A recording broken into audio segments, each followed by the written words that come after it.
Hey Bankless Nation, this is a Bankless conversation with Founder today. This is an X-only video sponsored by our friends and sponsors over at 0x. Why did they sponsor this conversation? Because they have something to share with the Bankless Nation. Namely, why building on the new 0x v2 protocol is a massive upgrade for DeFi trading, particularly when it comes to execution quality. Will Warren on the show is the co-founder of 0x, and Dennis, also on the show, co-founder of Definitive, which is a DeFi exchange built on 0x. So they are collaborating to help bring the best execution to DeFi. So let's go learn from them right now. Bankless Nation, I'm super excited to introduce you to Will Warren, the co-founder and co-CEO of 0x. Will, welcome. Hey, thank you so much for having me, David, Ryan. Excited to be here with Dennis. Dennis, also, we have Dennis on the show as well today. Dennis, welcome to the show. Hey, everyone. Founder of Definitive here. Thanks for having me. Cheers. So we want to get into execution, and we haven't actually, I don't think, specifically defined execution, although I think listeners will generally have an idea for what it is. You guys are introducing something with 0x v2 that is improving execution. We want to talk about what that means in the DeFi context, but maybe we can start from first principles here. Execution and execution quality, what does it mean, and why do we want more of it? Yeah, good question. So order execution quality is the measure of the difference between the quote you're provided, so the price that is shown to you in the user interface, and the price that you actually achieve on-chain once the tokens have hit your wallet. And this is just one aspect of execution quality is, are you getting what was quoted to you, or are you getting less? Another aspect of execution quality is your order getting fulfilled at all? Or is there a revert? Or is there some sort of API error? So how do you provide the most accurate and precise quotes that are, that you can be confident are going to execute successfully? These are concepts that I think we have spent a lot of time talking about in the DeFi space. A lot of thinking has gone into MEV, which MEV is really just another way of saying execution quality. It's MEV reduces execution quality. But these concepts aren't new. So in the traditional financial markets, the concept of best execution, these are things that are not only expected, but enforced. And I think the decentralized exchange space is starting to mature, and some of these tools and ways of thinking about trade execution are going to start becoming more prominent in the DeFi space. Okay, one more concept I want to introduce into this definition is the actual venue on where execution happens, because execution happens somewhere. There's actually a specific place, right? Depending, like it could be a CeFi exchange, it could be Uniswap. Maybe you can talk about the venue that's relevant to execution and how that impacts execution. So in traditional financial markets, there is a venue that is aggregating orders, supply and demand, bids and asks. Trade execution, is what happens in between when a user clicks confirm trade and when that order essentially gets settled is when trade execution ends.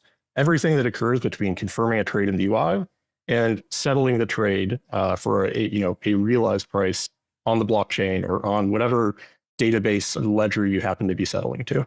And in the context of Ethereum and similar EVM networks, there is the concept of a public mempool.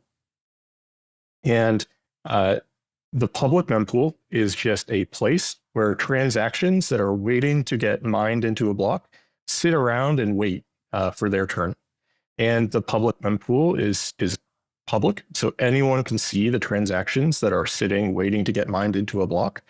And trade execution is actually 100% controlled by the miner or the validator. And this is the person that determines the sequence of transactions in a block. And what's interesting is that in networks like Ethereum, there are zero rules around how a miner decides to prioritize transactions or which ones they choose to include in a block. So as a miner, theoretically, you can mine a block with no transactions in it. Just censor everything. You don't want to mine any transactions. You don't do it. You can do that. You can select specific transactions from the public mempool, and you can organize them in whichever way you want. And so it's actually the validator or the miner that is the one that is controlling trade execution in the context of like Ethereum. So Will, there, when you were saying miner, you also mean validator, which is like the Ethereum context. A true OG there, still talking about Ethereum validation in the context of miner, but those are kind of interchangeable in your world, right? Yeah. We were thinking about MEV used to be called like priority gas options, and that was back when we were still miners around. I remember when MEV stood for minor extractable value, and now we've kind of like renamed that. Was it maximally extracted value? Is that sort of the rename? Anyway, Dennis, get us to the world of TradFi for a minute, because I know you have experience in kind of the way this works. Crypto didn't discover trade execution. This is obviously folks in TradFi were executing their trades long before crypto. How would you rate the way TradFi does it compared to the way we're doing it now in crypto? It's like, is ours better? Is theirs better? And if so, like what makes it better or worse in TradFi? Yeah, having worked on traditional finance prime brokers before, I would say TradFi is miles ahead of on-chain execution as we know it today. We have really fast, super optimized systems and rules in place when it comes to TradFi trading. And some of that has translated over to traditional finance, crypto trading, like Coinbase Prime Broker, et cetera. But a lot of that doesn't directly translate on chain. I liked the fact that Will brought up that miners really sort of own the execution and can define whatever they want. That sort of creates a dynamic that's not really present in traditional finance or CeFi. I mean, in CeFi, there's basically just a buy and ask order parameter, and you trust the exchange to honor that fairly. In DeFi, you're basically sort of trustless, and you're like thinking, okay, I'm going to place an order. I really hope this miner is looking for the best interest and not going to sell my order flow or front run me. And you have to be a bit defensive when you're placing orders on chain because of this like trusted nature on miners. And what that defense entails is essentially setting all the right parameters that you never even have to see in centralized finance. In centralized finance, there is the concept of slippage, but you're never going to set it on Coinbase Exchange or anywhere because it just happens so fast and there's rules around what they can actually do with that order placement. In DeFi, it's sort of a no man's land. You have to set price impact, you have to set slippage, you have to specify gas to try and front run other people in the mempool. So because it's such a no man's land and because the rules are a bit free form, you have to protect yourself and get the best execution by properly setting all these parameters for the miners to conform to. So I guess it's a bit of a loaded question. When asked the question is TradFi execution quality better or is DeFi execution quality better? Because it sort of depends on what dimension, right? And the dimensions you mentioned, it seems like your TradFi execution is like clearly better from a minimization of slippage and from a capital efficiency and all of these things perspective, right? But that's never been what we've been optimizing for in crypto. What we're optimizing for in crypto at the sacrifice of some other things is credible neutrality and decentralization. And so now the question becomes, with that as the base, right, is there an opportunity to get with that, because TradFi is of course centralized, right? They've given up on that. They're not even optimizing for that. And so now that we have this decentralized base, can we level up to the centralized finance level execution quality? And so I guess maybe the part two question is, Dennis, is like, what can we do on the DeFi side to preserve decentralization while executing at least as good as or close to as good as the way TradFi does so today? Yeah, 100%. And that's a lot of the mission that we see at Definitive and I'm sure at 0x as well, where we want to introduce this layer that people can depend on that acts in the best nature of whoever places the order. To tune these advanced parameters like slippage, price impact, gas behind the scenes, and to find the best routes behind the scenes automatically for that end user. Today, in TradFi or CeFi, you never even have to think that the exchange could front run you or not send you the best liquidity available. But in DeFi, you have to think about this. And you can, of course, trust wherever that order is going, or you can say, hey, I want to execute this order on Definitive, who I know routes to 0x, who I know has been in the space and is trusted for a long time. I'm going to defer my order to that rather than kind of leave it up for fate to an unknown set of miners or a path that order is being fulfilled. So Dennis, since you mentioned Definitive, of course, we will have introed you in the prelude to all of this. But can you talk about Definitive and the way 0x and Definitive are kind of working together on this thorny problem? So for people who don't have context, what is Definitive? Definitive is an advanced on-chain trading platform. What we do is we create an intent-based platform where users can come and submit on-chain orders. We use smart accounts to then execute those orders. Behind the scenes, we integrate with liquidity providers and aggregators like 0x that can provide the best quotes for our end users. And then we simply settle those intents to chain to the liquidity that gets them the best price on their trade. Very cool. So Will, how is 0x and Definitive kind of like working together from your vantage point? Yeah. Well, so actually, I want to back up a little bit because I think there's like potentially a little bit of a controversial but interesting point here to dig into. So yeah, Ryan, you mentioned, ultimately our objective as builders is to offer credibly neutral markets that are decentralized. And I would argue that through our experience over the years, what we've learned is that these are values that a lot of us in the space share. We think that decentralization is important. We think having an open global financial system is valuable and will be beneficial for the world. But as in our experience at 0x, what we've found is that really builders care about other things too. And by 0x, we've had a chance to work with many really great teams, including Definitive. And if you've done a trade on any wallet, you probably use 0x without knowing it. And what we found is that these products, these builders, they really care about trust. They want users to trust that the price they're shown is the price they get. So reliability, and also friction in their flow, or drop off in their user journey. So are users going through the product, trying to do a trade, having the trade fail, either an API error or the transaction reverts, and then they churn a user, and now that loyal user has been lost. And these set of priorities are actually a lot different. In the case of some of these builders that have hundreds of thousands of users that are completing swaps, based all over the world, they really want to focus on how do we provide the most reliable and trustworthy experience to our users. And decentralization, credible neutrality are also very important, but they aren't necessarily the number one priority on your list as a builder. Well, can we have it all though, Will? Is kind of the question. I think not now. We can't have it all right now, but and it remains to be seen if we can have have our cake and eat it too in the future as well. But what I will say is that what we've seen over time is actually the opposite of decentralization of crypto, on-chain markets.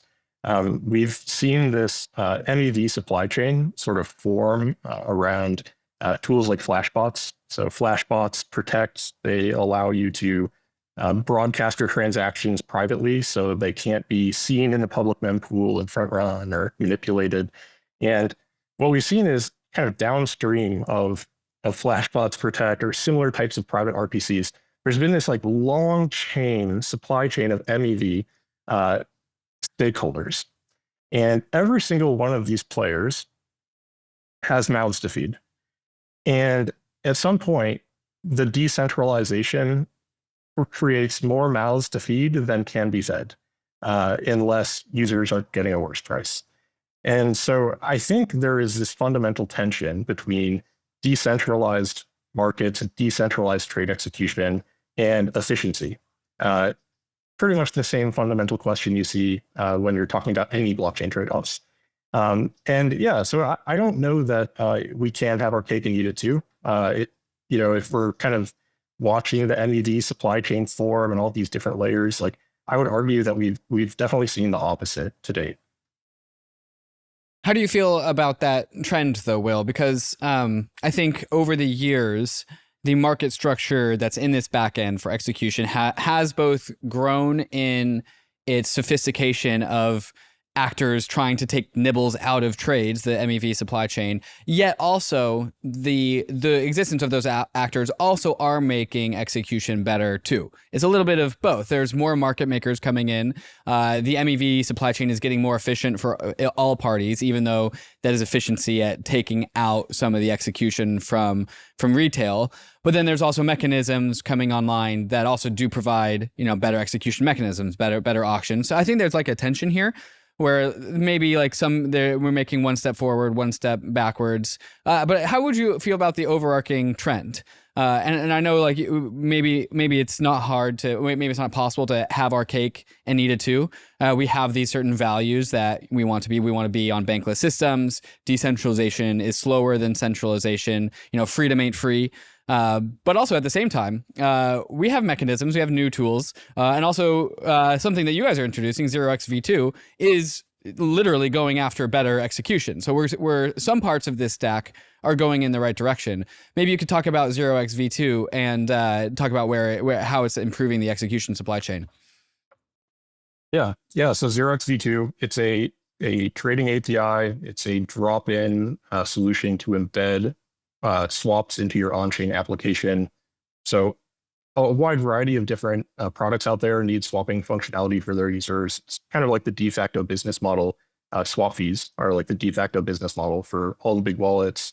A lot of great consumer products kind of targeting users along the spectrum of like how advanced they are or how new they are to Web3.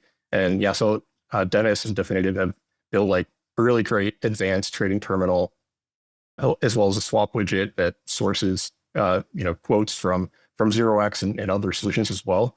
And what I would say is like one of the big changes with 0xv2, we completely rebuilt our router from the ground up. It's some constraints on the level of complexity that we could introduce into these routes. We kind of removed those with v2, and now we're able to achieve extremely competitive pricing by fully utilizing liquidity that exists off-chain and on-chain. And yeah, what I will say is that at 0x, we're focused on our customers. The things that are important to them can include latency. It can include like error rates, revert rates. It can include slippage, and it can also include like the price competitiveness. But what I will say is something that has been actually quite concerning for me in terms of the direction of the DEX space as a whole.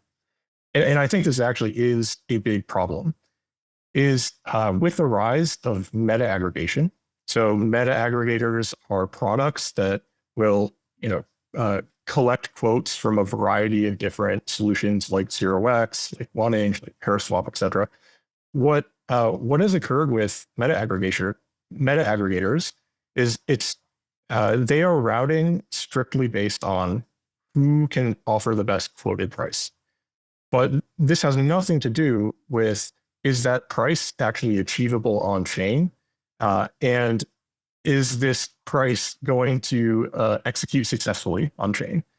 And what happens as a result is, whether intentional or unintentional, this naturally creates an incentive and pressure for quotes to get inflated and to look better and better in order to win more order flow.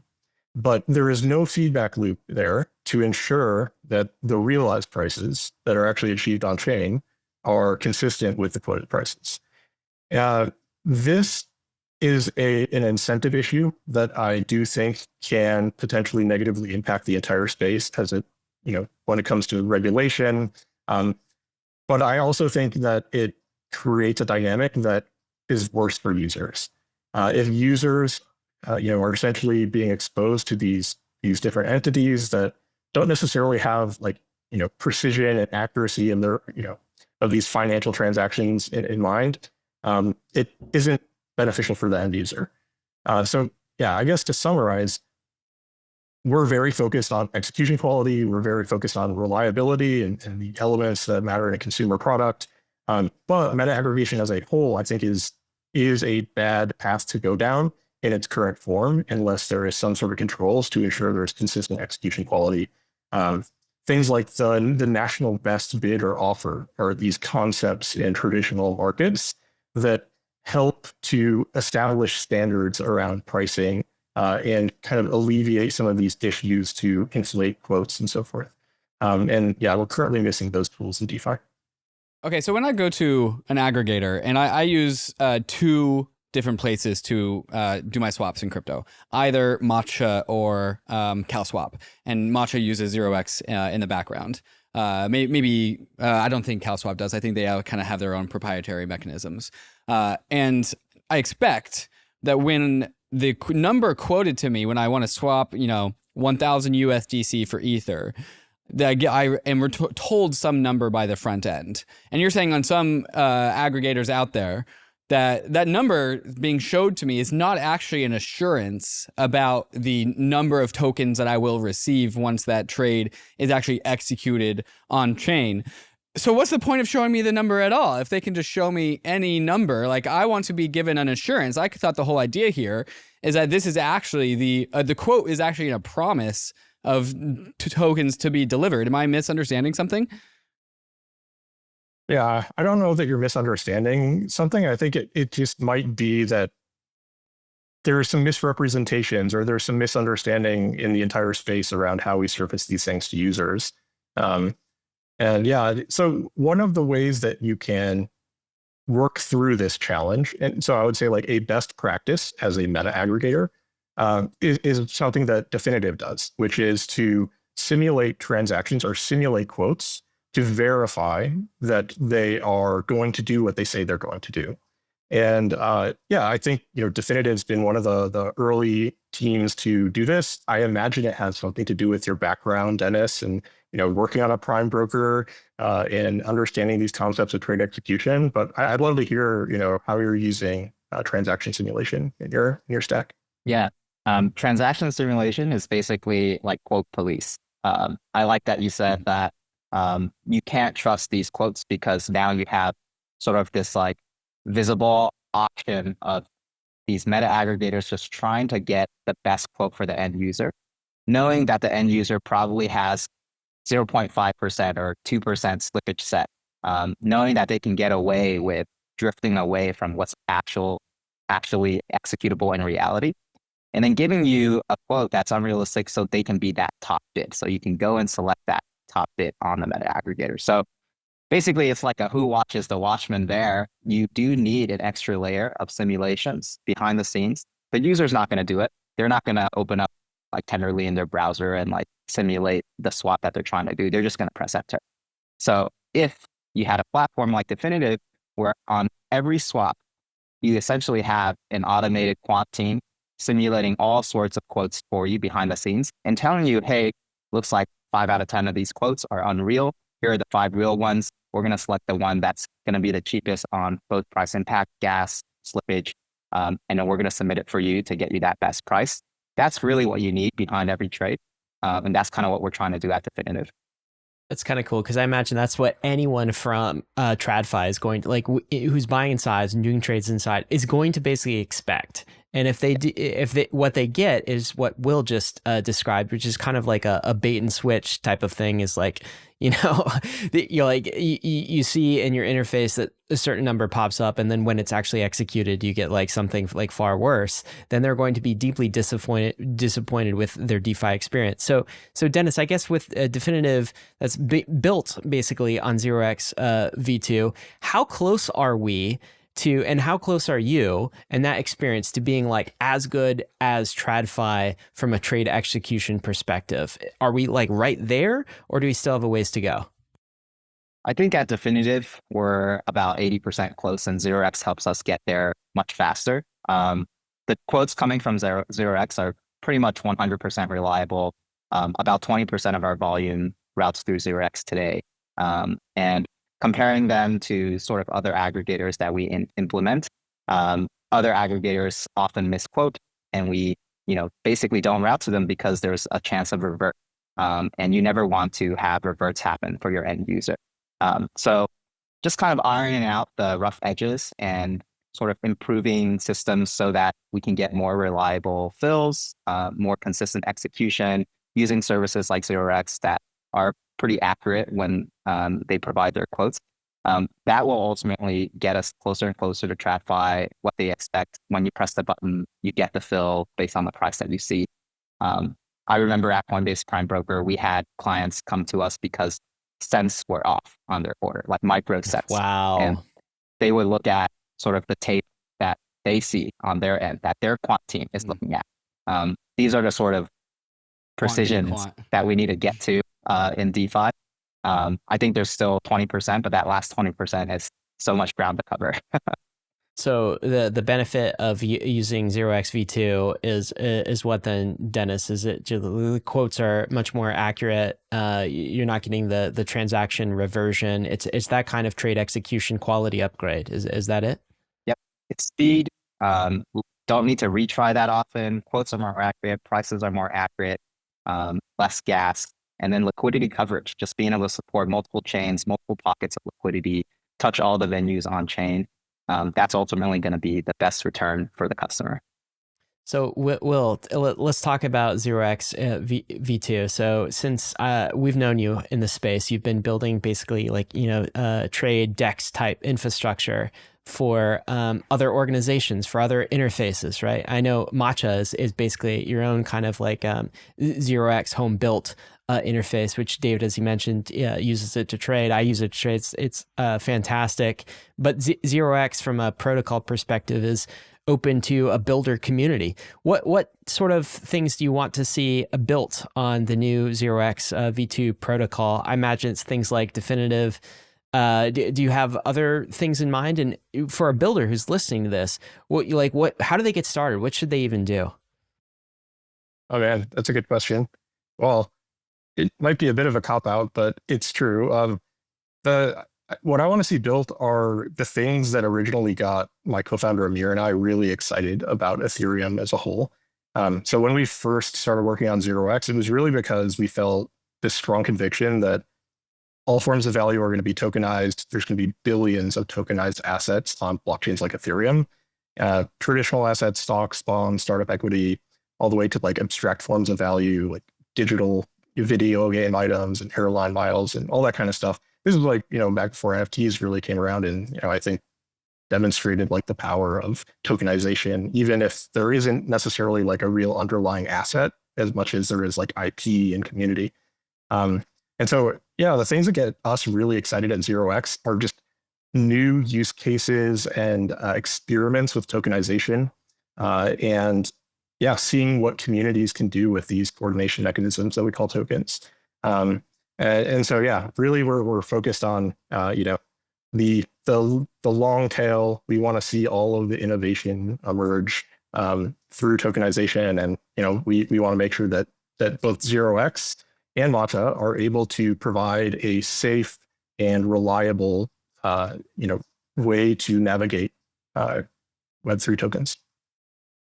So Will, Dennis, who do you guys want to hear from? I'm sure there's a bunch of different parties of people out there. There's users who use DEXs. There's builders who build on DEXs. Who do you want to hear from and where should we send them? So one of the things that we are particularly proud of with the new 0xv2, this was like one of the big reasons why we spent like 9 months just doing pure deep R&D on like our routing engine and so forth. We are now our router with 0xv2 is now very good at large trades. It is able to produce some like pretty amazing and visually stunning routes, especially for these trades that might be done by whales. If you're trading like millions or multiple millions of dollars of a token, like 0x is going to be able to find the best price. Just this new routing engine, our proprietary RFQ system that like weaves private market maker liquidity together with on-chain liquidity in a seamless way. It's just it's something that we're really excited about and take a lot of pride in as a team. And so seeing more whales and stuff, try out Matcha, try out 0xv2 through the various UIs and interfaces that exist. Like that's something that gets us really pumped. Likewise, I think I would love to see more and hear more from institutions, understanding like where the bar for quality they expect here. And even on kind of the back end liquidity provider side, the market maker experience, like is the 0x RFQ design what they're looking for? Is there something even more efficient that they're used to in traditional finance that they would prefer? Those sort of people are going to help elevate every system, both definitive and 0x, to get to that level where it's seamless. It almost feels like C5. And we're very, very close to that. Guys, it's been fantastic. I've learned quite a lot. Will, Dennis, thank you guys so much for coming on the show today. Thank you. so much. Appreciate it. Bankless Station, you guys heard the men's. You can try it out on Definitive or at Matcha. Matcha, of course, runs 0x in the background, and so does Definitive. Guys, thank you so much for joining the show today. Thank you guys. Appreciate it. Cheers.